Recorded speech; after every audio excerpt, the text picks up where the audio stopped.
Hello, and this is Samantha here from RecipeThis.com and the voice behind the popular Kitchen Gadgets podcast, Magic with Gadgets.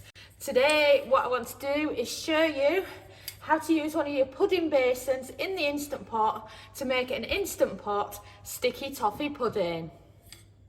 Before we share this amazing recipe with you, we recommend that you head over to RecipeThis.com. At the top of the site is a search bar, and you can search for any of our recipes that are featured on our YouTube channel. So this makes it really easy. So if you see one of our videos and you want step-by-step photos or a free printable recipe card, then that search box is amazing. And then if you scroll down below that, you'll be able to see our categories. And what you can do is, let's say you've got an Instant Pot, you can click on the link just for Instant Pot recipes. The same for the air fryer, slow cooker, soup maker, Thermomix, or whichever recipe you've got. And best of all, I highly recommend you enter your email address and sign up for our weekly newsletter. In our weekly newsletter, we feature all our latest recipes, as long as tips, tricks, popular previous recipes, and so much more. And we just really would like it if you join. And then when you do join, you can reply to any of our newsletters and you'll get direct email response from me or my husband Dominic, and it's just brilliant. You can also look through the archives of our entire site. So let's say you're looking for Christmas ideas, then you can look at December of the previous year or the year before that for some great ideas, search for our categories and do so much more. We've got 1,400 plus kitchen gadget recipes on Recipe This, and I just cannot wait to see you over there and welcome you to the Recipe This family.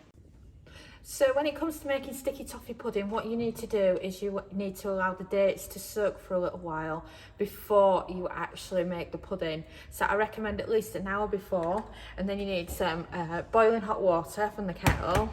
You need some stone dates because they're just so much easier to use. And then of course your weighing scale so that you can weigh out the right quantities. So get your bowl ready and measure enough. Looking for 100 grams.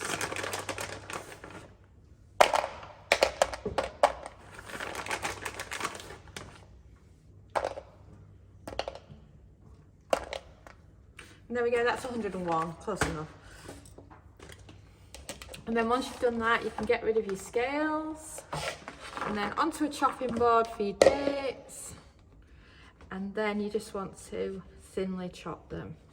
You don't want any huge bits in them as you're eating your sticky toffee pudding. That's the one. And now, once you've chopped them all, put them all into the bowl. And as you can see, you get quite a lot for 100 grams worth of dates. And like I say, please buy the stone ones because it's such an effort otherwise. And then you want some boiling water in.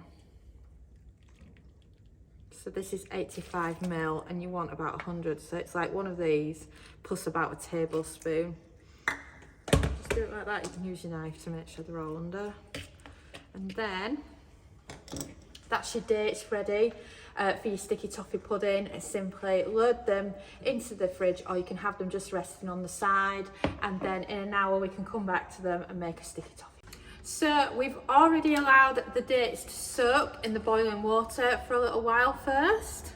So now I've got the rest of the ingredients measured out and I'm ready to get going with the sticky toffee pudding. So first of all, you've got your brown sugar. You want to add that to a bowl, and then also add in your butter. So it's 55 grams of butter, which is about 2 ounces. So you can chop it in as you add it, and then it makes it easier to whisk it up.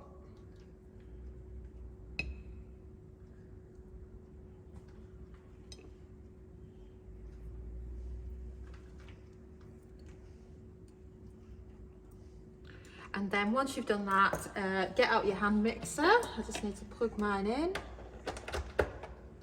There we go. Oops, nearly knocked the flour off then. And then an electric one is so much easier. then you want to be mixing the butter into your dark brown sugar.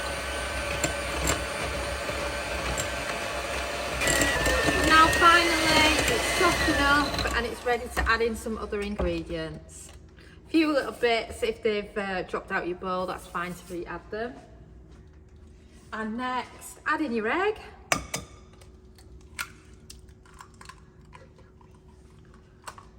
And then give it another mix. And then next, add in your flour. We're using self-raising here. That's to get the rest of it out.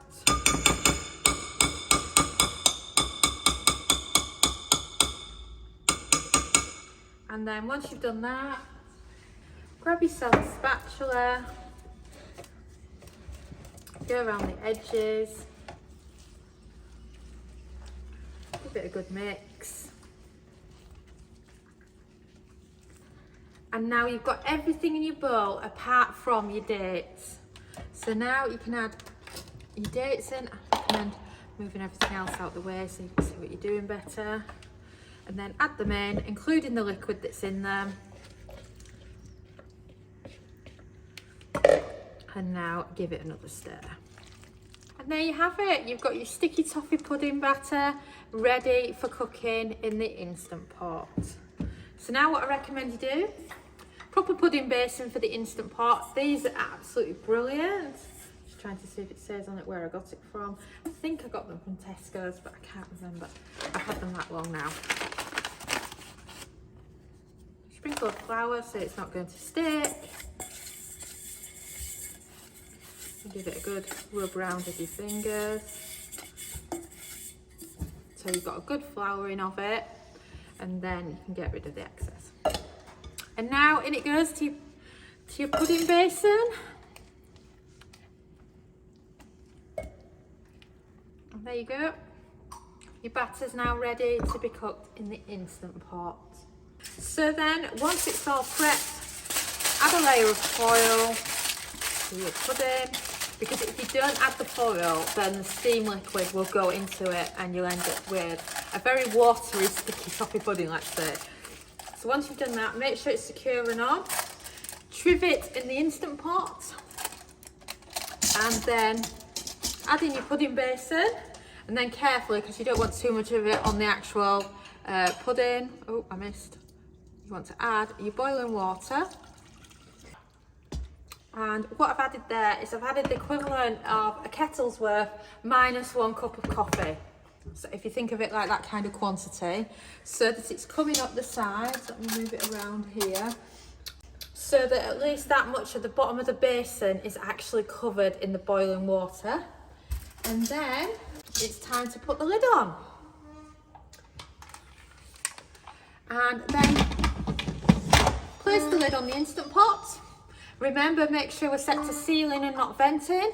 Then you want to press the pressure cook button, and you want to move it all the way up to 25 minutes and then press start. And then we'll come back once it's done its full pressure cook, and we can release pressure and check on our sticky toffee pudding. So the Instant Pot's done its 25 minutes, and now we can release the remaining pressure. So make sure you press cancel on the Instant Pot, and then let's release. I'm just waiting on the last bit of pressure to release, and we've clicked, so that means now we can remove the Instant Pot lid. And that is your Instant Pot sticky toffee pudding so far. And the hot water is still bubbling, so I'm just going to move the lid out the way for now. And then the greatest thing is, by using a trivet with handles, it's very easy to remove your food from the Instant Pot. So if you go to grab them, and go like that, and move it across onto your chopping board. And now you can just leave it to sit there until it's had a chance to cool before removing it from the basin. So we've let the sticky toffee pudding sit and cool down a bit, and then what we recommend you do is when it's like that, just get a knife around the edges to help release it. And then once you've done that, you can tip it out into a plate, and then you've got your sticky toffee pudding. And it's just amazing, just like that. Or of course, I much prefer it with some custard. So we've warmed up some custard, and let's add some custard to this beauty.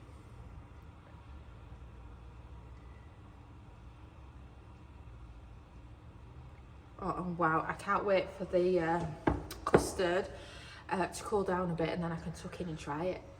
So the custard has cooled down enough for me to be able to try it. So let's see what sticky toffee pudding is like in the Instant Pot. That is so nice. If you've ever wanted to do any of your steamed puddings, head over to recipethis.com, search pudding, and we've got loads of these old school recipes for you to check out. Thanks so much for watching, and don't forget to subscribe to the Recipe This family. You can find us on Twitter, Facebook and Pinterest. We also have a weekly newsletter at recipethis.com/newsletter, where we share with you our latest kitchen gadget recipes, what we're cooking in the Milner kitchen, and so much more. As well as this, we recommend that you subscribe to our YouTube channel, and then whenever we have a new video, you will be the first to know. And if you want to know about all our future videos, then I recommend you hit the bell for instant notifications. But even better, we now have a podcast. It's called Magic with Gadgets. Simply search Magic with Gadgets on your favourite podcast player and you'll find us there.